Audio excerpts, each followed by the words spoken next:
Oi, eu sou Fernanda Godinho, estudante de Pedagogia do 7º semestre na Universidade São Judas Tadeu. Esse é o meu primeiro vídeo para o projeto de estágio do EJA. E o tema desse vídeo é Plano de Aula. O plano de aula é um instrumento do professor para o professor. É como um roteiro do que vai acontecer. O plano é diferente do planejamento. O planejamento é o pensamento, a conversa, a pesquisa, a tomada de decisão. Já o plano é colocar no papel a conclusão do planejamento. Também é diferente do plano de ensino, que esquematiza o conteúdo didático do bimestre, do semestre e anual. Uma classe é feita por pessoas, e pessoas são imprevisíveis. Situações externas também podem atrapalhar o planejado. Por isso é importante ser flexível e estar sempre pronto, com uma carta na manga, para mudar quando necessário. Existem diversos modelos de planos de aula, para a educação infantil, para o ensino fundamental, para o ensino médio e para a faculdade. Existem os mais detalhados e os mais simplificados. Cada escola adota o que mais se adequa ao seu perfil. Neste vídeo, nós vamos montar 2 planos de aula juntos.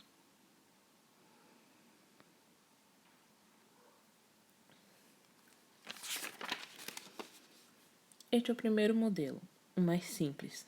É o que nós costumamos usar nas nossas aulas de pedagogia.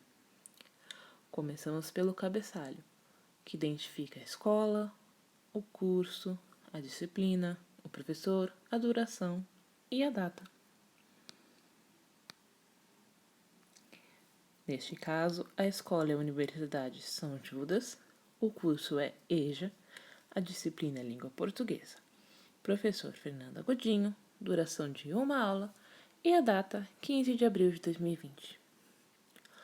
Logo abaixo nós temos conteúdos, objetivos, procedimentos, recursos e avaliação.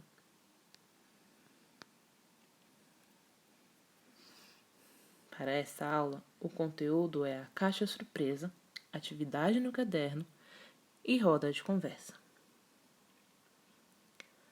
Os objetivos são um pouquinho mais complicados, então a gente vai falar deles daqui a pouco. O procedimento é a descrição da sua aula. Neste caso, dentro de uma caixa há diversos objetos.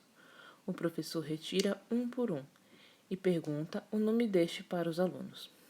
Ao final, os alunos registram o maior número de objetos que se lembrarem no caderno e conversam sobre as diferenças encontradas. A caixa surpresa é um ótimo exercício para a língua portuguesa. Nele, o aluno exercita a memória, a ortografia, a caligrafia, o reconhecimento visual, a fala e o vocabulário. Os recursos são os materiais necessários para a sua aula. Neste caso, é a caixa de papelão e objetos sortidos, que você pode trazer de casa ou pegar na própria escola.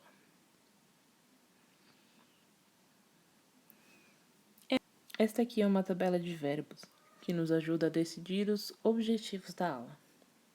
São 3 tipos de objetivos: o conceitual, o procedimental e o atitudinal. O conceitual é uma atitude mental que o aluno deve desenvolver durante a aula. Identificar, reconhecer, classificar, descrever, comparar, conhecer, explicar, relacionar, situar, lembrar, analisar, generalizar, comentar, interpretar, diferenciar, estabelecer e expressar. O procedimental é uma atitude física que o aluno deve fazer durante a aula. Manejar, confeccionar, utilizar, construir, aplicar, coletar, representar, experimentar, elaborar, simular, demonstrar, reconstruir, planejar, executar, compor, produzir, flexionar, acompanhar, vivenciar, pesquisar, realizar, exercitar, debater, formular, ouvir, anotar e registrar. Por último, o atitudinal é como uma lição de moral. São as atitudes que o aluno deverá ter fora da aula, na sua vida particular. Respeitar, apreciar, ponderar, aceitar, tolerar, praticar, reagir, ser consciente de, agir, perceber, sentir, estar sensibilizado, preocupar-se, preferir, assumir, cooperar, inclinar-se, dialogar, ser solidário e ser justo.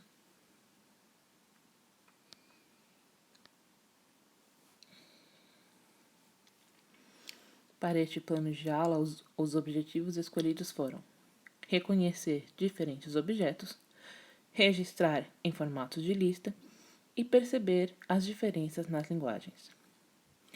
A avaliação, por meio da roda de conversa, perceber e registrar se os alunos foram capazes de atingir os objetivos.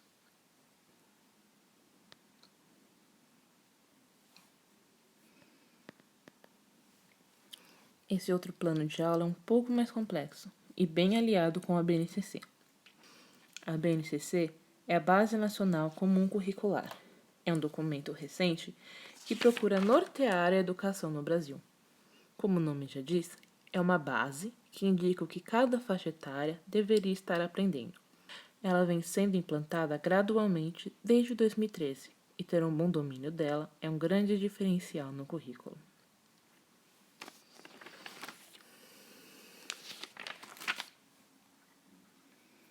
Aqui nós também começamos pelo cabeçalho. Nome da escola, nome do professor, curso, turma, data, área do conhecimento, componente curricular, unidade temática.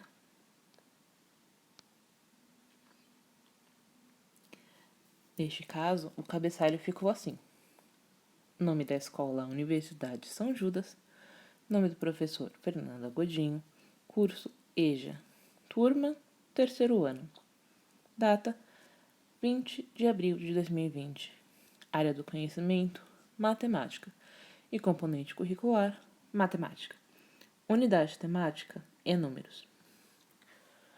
Para continuar construindo esse plano de aula, a gente precisa dar uma olhada na BNCC. Vamos lá?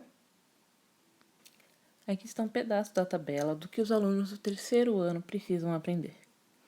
Para essa aula, foram eleitos objetos de conhecimento, construção de fatos fundamentais da adição, subtração e multiplicação, reta numérica, e as habilidades.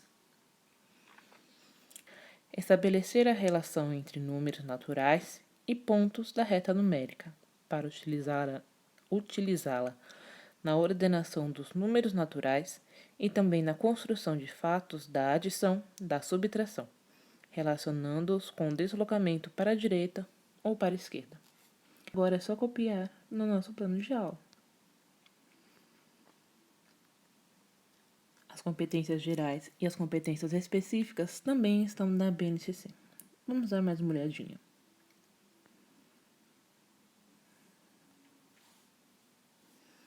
Como competência geral, a eleita para esta aula é exercitar a curiosidade intelectual e recorrer à abordagem própria das ciências, incluindo a investigação, a reflexão, a análise crítica, a imaginação e a criatividade, para investigar causas, elaborar e testar hipóteses, formular e resolver problemas, inventar soluções com base nos conhecimentos das diferentes áreas.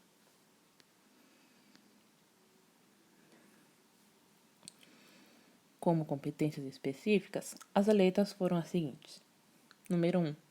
Identificar os conhecimentos matemáticos como meio para compreender e atuar no mundo, reconhecendo também que a matemática, independentemente de suas aplicações práticas, favorece o desenvolvimento do raciocínio lógico, do espírito de investigação e da capacidade de produzir argumentos convincentes.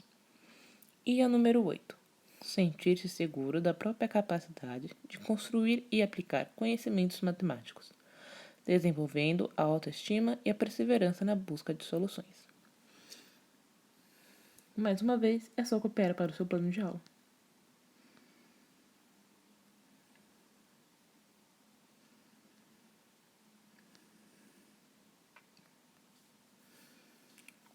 O método para essa aula é a aula expositiva dialogada e atividade no caderno.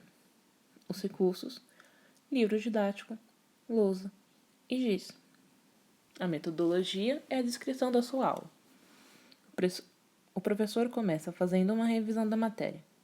Em seguida, com o apoio do livro didático, propõe problemas matemáticos na lousa, para que os alunos copiem e resolvam em seus cadernos. Indica também que a atividade pode ser realizada em dupla, se assim preferirem. O professor convida os alunos a mostrarem como resolver os problemas na lousa e, ao final da aula, vista todos os cadernos. Avaliação: vistar o caderno dos alunos para verificar se foram capazes de resolver ou de tentar resolver os problemas. E a referência é a BNCC. As turmas regulares são bem definidas pela faixa etária. Já as turmas do EJA são as mais diversas possíveis, abrangendo adolescentes que não conseguiram acompanhar a turma regular, mães solteiras que trabalham de dia e precisam levar as crianças para as aulas, homens do campo que nunca foram letrados, idosos que decidiram começar uma vida nova e praticamente qualquer exemplo que você possa pensar. Por isso, o plano de aula da EJA pode ser um desafio a mais, já que o professor precisa pensar numa proposta de atividade que alcance todos os alunos. Assim como as crianças, os alunos da EJA trazem extensa bagagem emocional e os mais diversos conhecimentos. O professor, acima de tudo, precisa saber aprender com seus alunos. Conversar e se divertir também é aprendizado. O segundo plano de aula que montamos juntos tem uma cara de aula bem tradicional, que também tem seu valor, enquanto no primeiro, a maior parte é conversa, e os alunos só vão perceber que aprenderam no fim, tornando esse processo muito mais prazeroso. Lembre-se sempre de privilegiar a prática. Ao falar sobre o ciclo da água, por exemplo, mostra o gelo derretendo e o vapor, para conectar um saber científico com uma experiência do dia a dia.